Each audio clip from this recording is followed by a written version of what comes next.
casos que la ciencia ha descubierto, veo que desde la creación hasta estos tiempos ha habido un transcurso, un transcurrir, una variedad en todas las cosas, en toda la historia de la humanidad.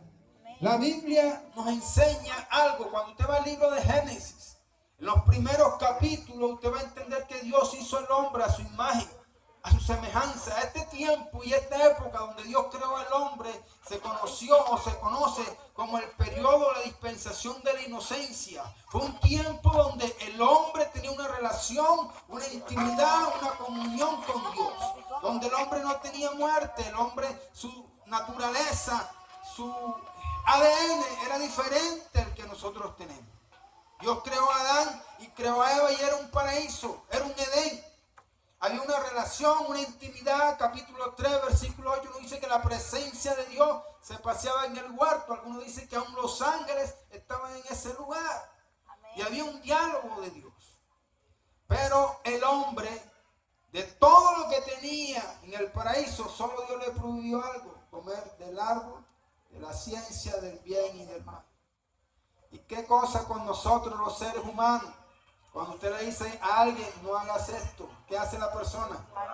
Lo primero que hace. Tenía derecho a todo ese lugar, solo para él. Nada más estaba él y estaba su esposa, no tenía suegra. ¡Qué bendición! Pero hermano, dice que tomó del fruto que Dios le dijo que no le había dado. Y ahí se acabó todo. Él tenía el dominio, él era el mayordomo, él era el que administraba, él tenía todo. Pero lo perdió. Porque la Escritura dice que fue expulsado. Y le tocó trabajar, le tocó labrar la tierra. Y comenzó su ADN a ser transformado. Comenzó el hombre a envejecer. Comenzó el hombre a ver la muerte. La Biblia dice que labraba la tierra y a veces la tierra no le producía el fruto. Comenzó a sudar, a ganarse el pan con el sudor de su frente. Esa es la primera parte de la historia de la humanidad que nos cuenta la Escritura. Después viene otro periodo que se conoce como la conciencia. El hombre era consciente de lo que estaba haciendo.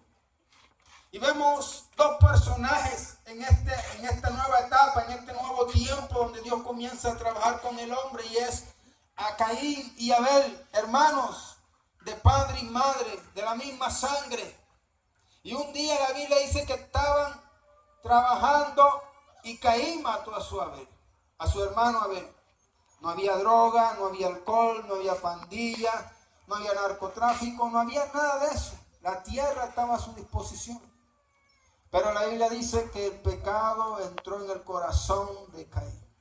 Sintió celos de su hermano porque la ofrenda de Abel fue más agradable a los ojos de Dios que la de él. Y entró un celo religioso, dígalo conmigo, un celo religioso. Un celo religioso.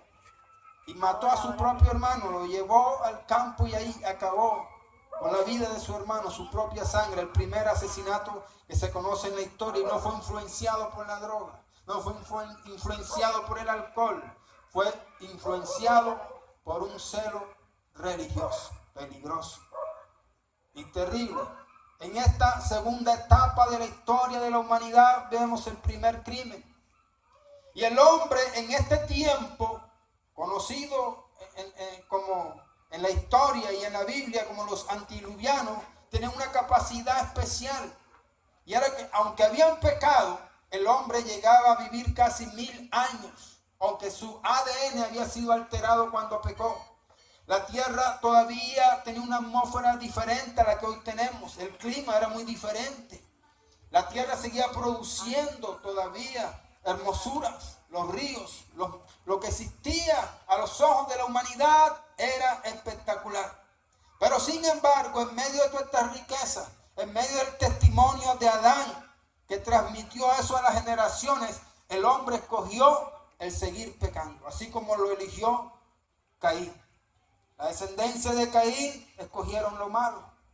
Y esta generación conoció a un hombre, dice la Escritura, llamado Enoc, que fue traspuesto a los cielos sin ver muerte. Fue una experiencia maravillosa. Y encontramos otro personaje conocido como Noé, que predicó por más de 120 años de que iba a haber un diluvio. Este diluvio se cree que fue profetizado por el hombre que fue raptado a los cielos, conocido como Noé. Esta generación estaba advertida. Esta generación tenía un privilegio. Esta generación había escuchado de los oídos del mismo Adán de que existía un Dios en los cielos, de que el hombre no venía de la evolución, de que no descendía del mono, de que había un creador en los cielos y él había tenido una comunión con él en un lugar llamado el Edén. Sin embargo, aunque había esta información confidencial, esta información directa, el hombre escogió pecar, desobedecer a Dios. Y por casi 1000 años estuvo Dios esperando en aquella generación. Por más de 120 años predicó Enoc. Por más de muchos años estuvo Enoc predicando y Noé por más de 120 años llevando el mensaje. Hasta que la escritura dice que Dios se cansó. Porque la maldad de los hombres, Génesis 3, era mucha, dice la escritura. Era mucha la maldad y Dios se cansó de aquella humanidad.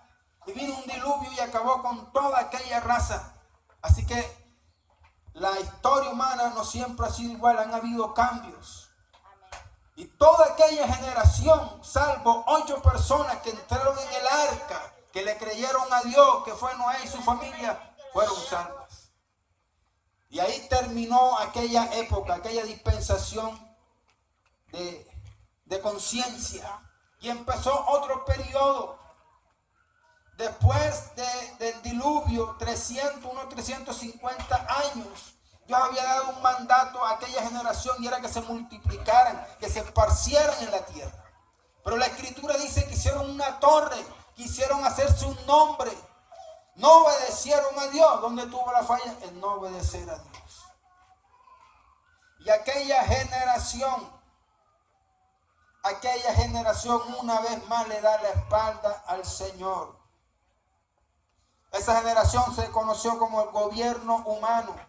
El hombre no quiso ser gobernado por Dios. Decidió él mismo ser su propio gobierno.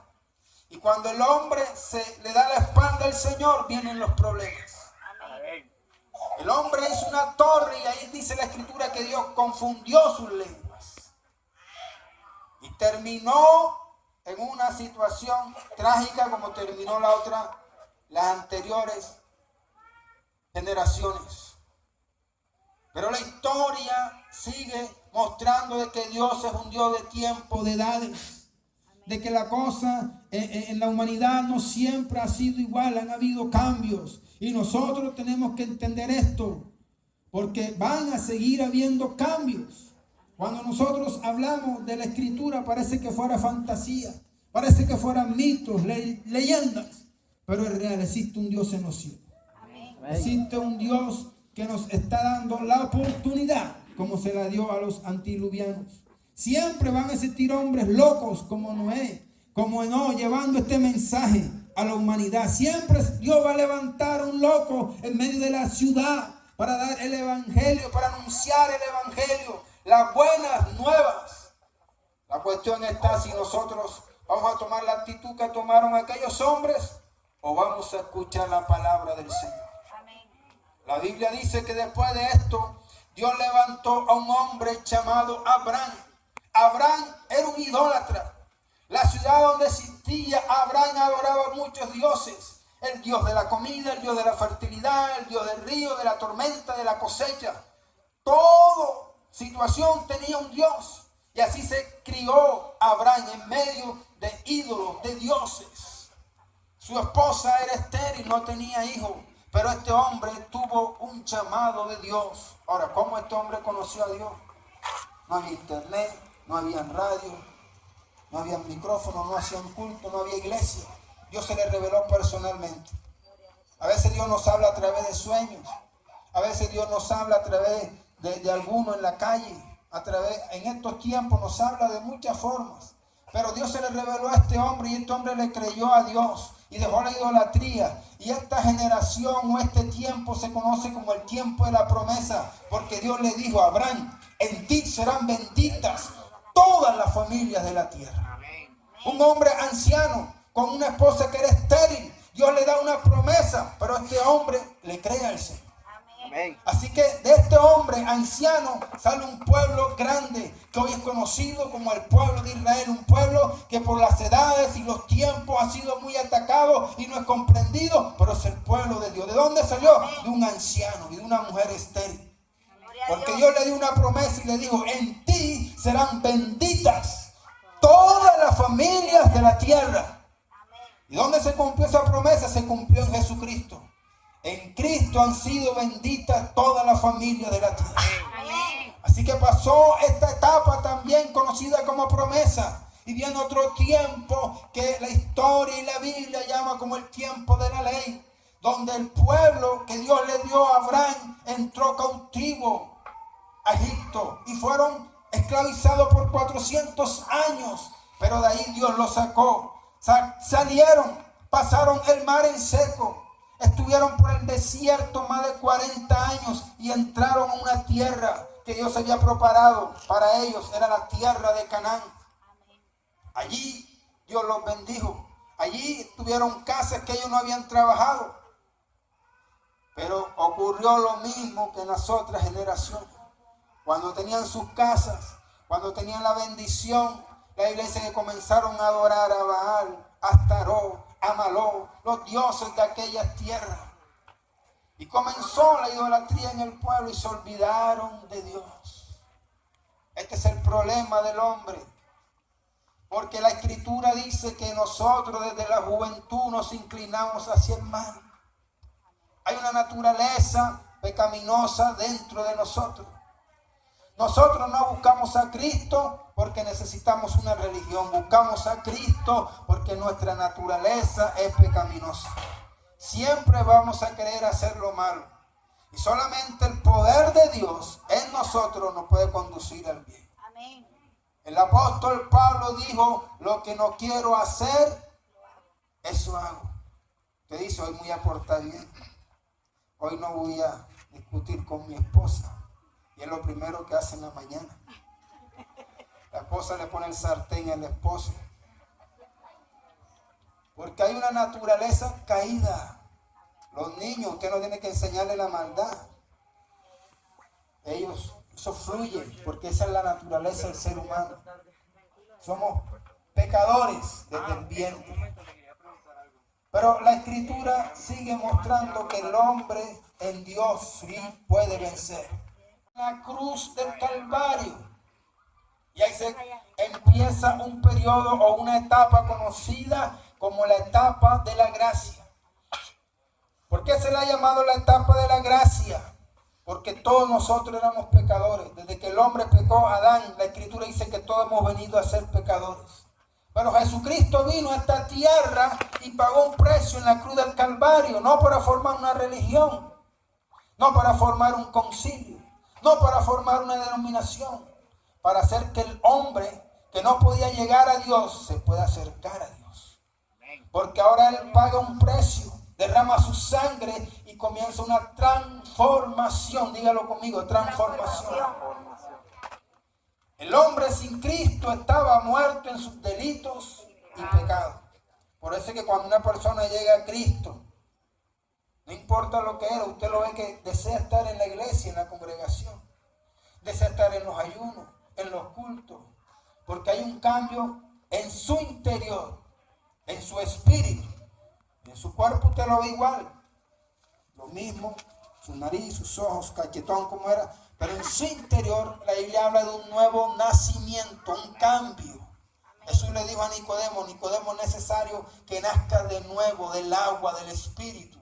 No se trata de un cambio de cerebro, no se trata de un cambio de pensamiento, no se trata de un cambio de religión, no, esto no se trata de religión, se trata del hombre que se vuelve a Dios. Vuélvete en amistad con el Señor, dice la Biblia. Amén, amén. Y cuando nos volvemos en amistad con Dios, se produce un cambio en nuestro interior. Dicen que los hombres no lloran, pero cuando llegamos al Señor hay un quebrantamiento. Nuestra alma, nuestro ser es transformado. Los deseos son transformados. Nosotros tuvimos un grupo en el barrio La Paz, y al lado donde hacíamos el grupo había un homosexual que era peluquero. Y este hombre, ahí entramos a su lugar, tenía un altar con ídolos, tenía una cantidad de cosas. Pero comenzamos a llevar la palabra. Y un día cualquiera, llevándole la palabra, comenzó a llorar, se quebrantó. Él mismo tomó una mona y desarmó todo lo que tenía el altar. Hoy en día le está sirviendo al Señor. El evangelio es cambio. El apóstol Pablo dice que el evangelio es poder de Dios y salvación para todo aquel que cree. La gente lo confunde con religión. Religión no, religiones hay cientos. Hay religiones que matan. Hay religiones que en el nombre de Dios han quitado la vida. Pero cuando el hombre tiene un encuentro con Dios, lo único que muere en él es el pecado. Lo único que muere en él es el viejo hombre y nace un nuevo hombre. Amén. Y la gente ve el cambio. La gente dice: oye, ¿tú qué? ¿En qué andas? Te veo diferente. Tu mirada, tu hablar, tu caminar. Es que me encontré con Dios. Le entregué mi vida y Él produjo un cambio dentro de mí. Ese es el evangelio que Cristo vino a predicar en esta tierra, por el cual murió Pablo, por el cual murió Pedro, por el cual murieron los mártires. Estuvieron dispuestos a entrar a un circo, a que se lo echaran a los leones, a ser quemados vivos, porque tenían una promesa, dice el libro de Hebreo, en los cielos, una patria que no es de esta tierra. Amén. Y el evangelio es poder y salvación. Amén. Y han pasado más de 2000 años en este tiempo que hemos llamado el tiempo de la gracia. Es el tiempo que más ha durado. Algunas de las edades que le compartí duraron 400 años, 400 y pico, 1500. Pero este tiempo de Cristo para acá lleva más de 2000 años. Y está a punto de terminar. Yo quiero que usted preste atención a esto. Todas las edades han tenido un fin. Y esta edad también tendrá un fin. ¿Cómo va a terminar esta edad? Nadie lo sabe, ni el día ni la hora, dijo Jesucristo. Pero esta edad va a terminar con el rapto de la iglesia. Un día seremos transformados en un abrir y cerrar de ojos y subiremos a los cielos. Amén. Así terminará este tiempo. Y muchos, como en el tiempo del diluvio, se quedarán. Porque se ha venido predicando este evangelio por más de 2000 años. Y la misericordia de Dios ha esperado y sigue esperando por cada vida, por cada alma. Estamos en los tiempos finales, pero Dios sigue esperando. No podemos decir de que los tiempos han sido igual, no. Han cambiado y siguen cambiando. Una de las cosas que dice la Escritura que es que en los postreros tiempos la ciencia aumentará. Eso lo dice la Escritura. Y en estos tiempos la ciencia ha aumentado. ¿Cuándo pensó usted que podía con un aparato mirarse de aquí a España con otra persona, de aquí a la China y hablar y conversar? Nunca. Si se lo hubieran dicho, usted no lo hubiera creído. Pero la ciencia ha aumentado y seguirá aumentando porque son los tiempos finales y eso está escrito en la Escritura. No lo dijo ningún medio de comunicación, lo dice la Biblia. Y esa misma Biblia, esa misma palabra que anunció Noé, y no le creyeron en la misma palabra que estamos anunciando en esta noche. Cristo viene pronto. Amén. Por una iglesia, por cada alma que llega a sus pies y es redimida. Este es el mensaje de salvación. No es el mensaje de una religión, de un concilio, de una denominación. Es el mensaje de Dios a la humanidad. Vuélvete a mí en amistad conmigo.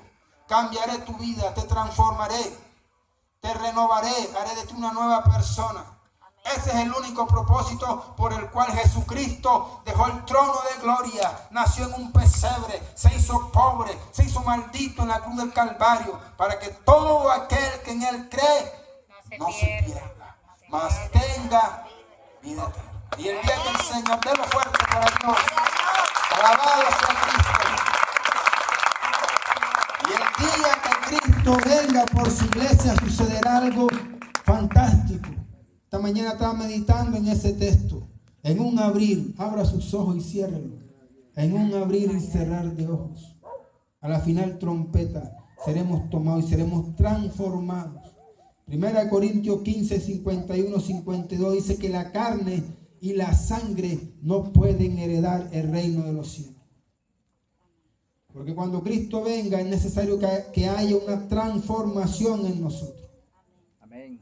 Para poder subir a los cielos, pasar las estrellas, las atmósferas, subiremos al tercer cielo y ahí estaremos con el Señor. Esta historia continuará. Quiero que se ponga de pie, vamos a orar en esta noche.